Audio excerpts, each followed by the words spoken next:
Welcome, Sorgy Squad. I'm Jay from Sorgy Stories. This is Phriday Phaith. It's Good Friday today as we release this video. And this is the perfect first day for us to launch a series, if we can do it every week. A weekly series just on where faith and life philosophy meet with everyday experience. It's not meant to be ridiculously preachy, but it is meant to share what I have experienced with the truth, to spark discernment for all of us about where God is in the everyday experiences in life, and about encountering those moments. As St. Ignatius says, finding God in all things. St. Ignatius, the saint who started the priestly order, the Jesuits, that educated me back at Marquette University, Marquette High School back in Milwaukee. You're going to see a lot of that imbued in this. What this is going to be is also a very approachable series. We want to keep this real with you, both about struggles, about truth, about joy, about love, about all those things. And the moments, yes, when I wrestle with God and what that's like. This is also going to be a place where your perspective and mine will be respected and honored, even if there are times when we disagree on things.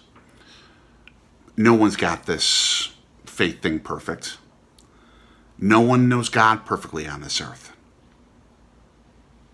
If we did, we'd be God. It doesn't work that way. We all have things to learn. We all have things that we need to grow in. So I approach this with humility, even as I'm sharing what I experience and believe to be true. And maybe Carrie, maybe Anthony doing it as well at some point. We'll see. This is a place where we come with humility, with the understanding we're not perfect. We will always respect each other when it comes to that, and be fair to each other in terms of how we treat each other when it comes to this most important of topics. What this is not going to be is a place where you will be duped into content about faith. We're not going to let that happen with Sorgy Stories. We're always going to be upfront about when a video is involving a topic of our faith, about God, including video titles. If there's a video where faith is not addressed in the title, it won't dive deep into that. We're not going to say this is a video on something else and then it becomes a video about God. That's not fair to you. God doesn't deceive people into being preached to. We're not going to do that either. We're also not going to let this place be a place of unrespectful debate and unrespectful takes on each other's view of what God is. I'm not casting anybody into hell here. That's no human being's job. Only God has that power. We don't. I respect you too much, and we thank you too much for being part of this. When I'd say that this is going to deal with faith and life experience and hard reality sometimes, this first edition gets as hard and as real as it gets.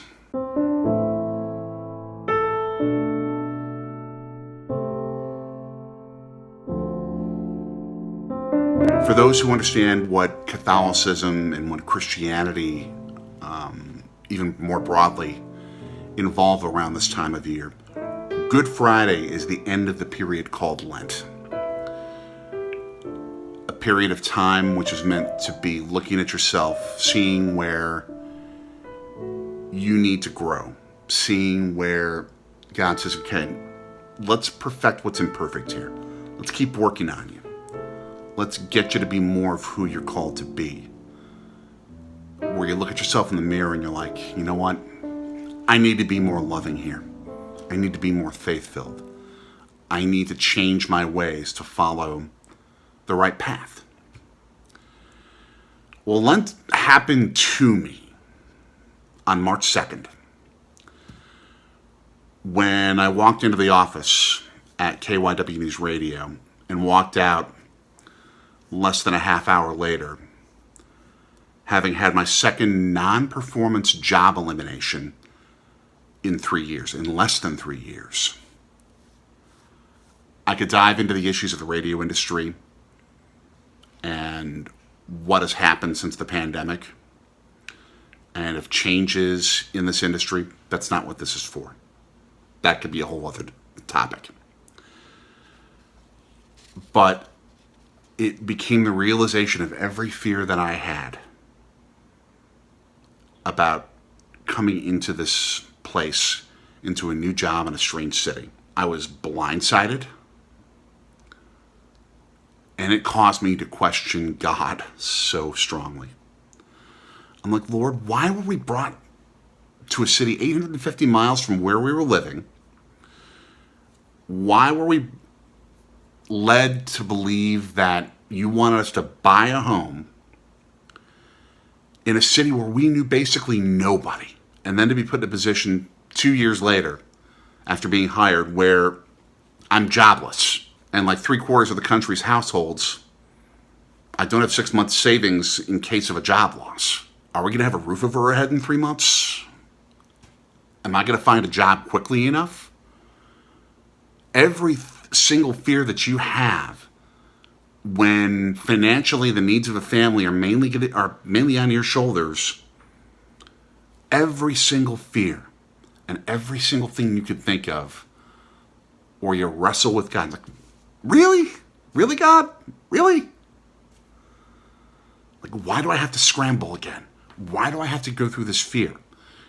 I mean, it took 7 months last time for me to find a new job in a city where we knew nobody. We don't have that luxury right now. Why is this happening to us again? Again.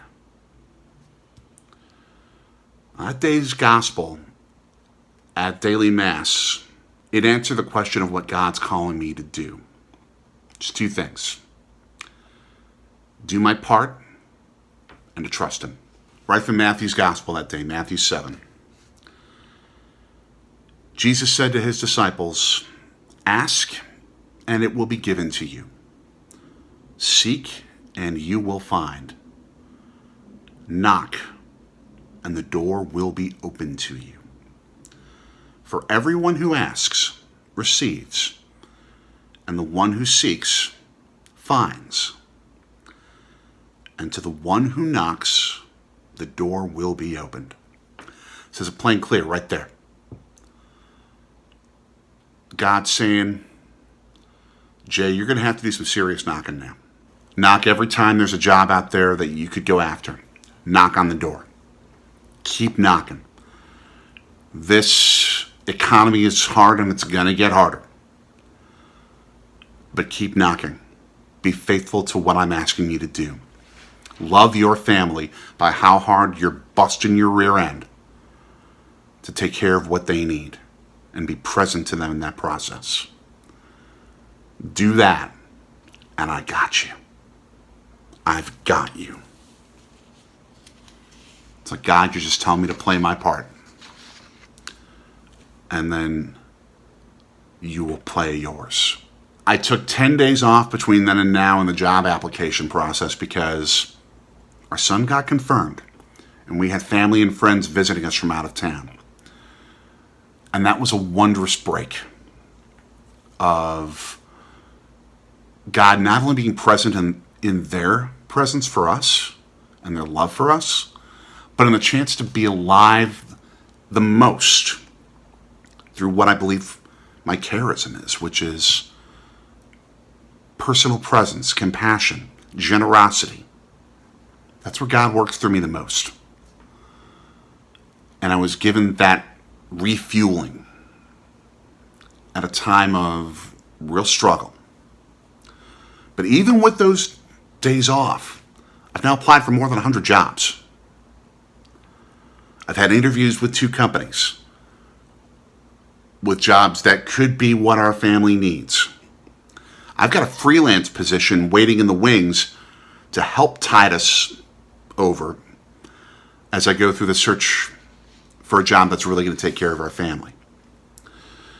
We're working on making Sorgy Stories something beyond just a YouTube channel, in fact. Even as we're still now doing vlogs, that we previously hadn't been doing, as well as doing our live sports content that the kid and I love to do.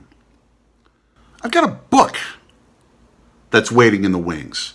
Hoping to launch it finally this summer after years of sitting on it, waiting for the right time. Now's the time. And another book that we're hoping to release next year. And beyond all of what we're doing, Carrie, that amazing gift of a wife, is sitting 40, 50 feet away. She's incredible. Anthony's been incredible. We got a team praying for us. So big time. And the fact that this is happening at this time in our lives, in this particular season of faith, it's like, God, you're telling me this is a Lazarus story. This is a story of resurrection, again, for our family. This is a death and rebirth. It's springtime. It's the springtime of our next.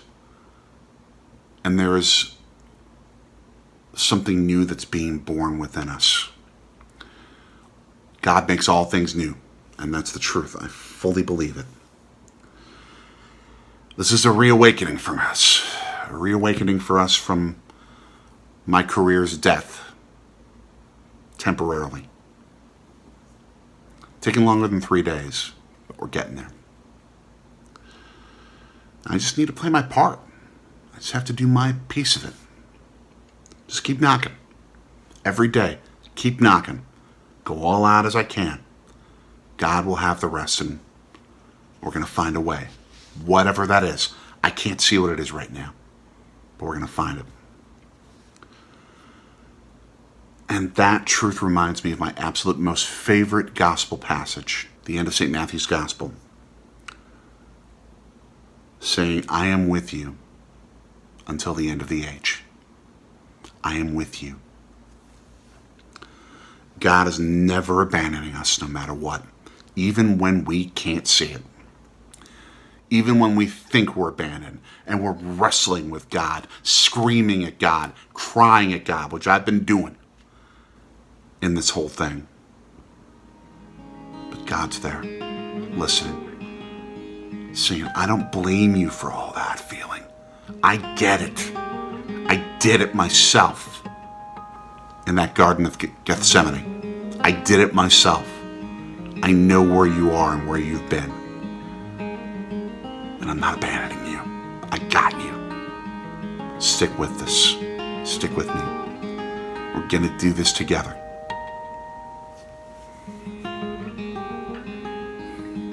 Yeah, it's true. So if you can lift up this journey for our family, that'd be huge. And let us know what we can lift up for all of you. And it's okay to be real. It's okay to be real about what's hard, where you wrestle with God. That's okay. Absolutely okay. Let's build a caring, compassionate community here. Not just a faith community, if you will, but one that embodies it through compassion and kindness and presence, as God calls us to every day. And to see where God is in the everyday. And to say, hey God, thank you. Thank you. And more important than anything else that I could tell you here, I'll just send you forth with this. Above all, God is love. Let's be love. Thanks.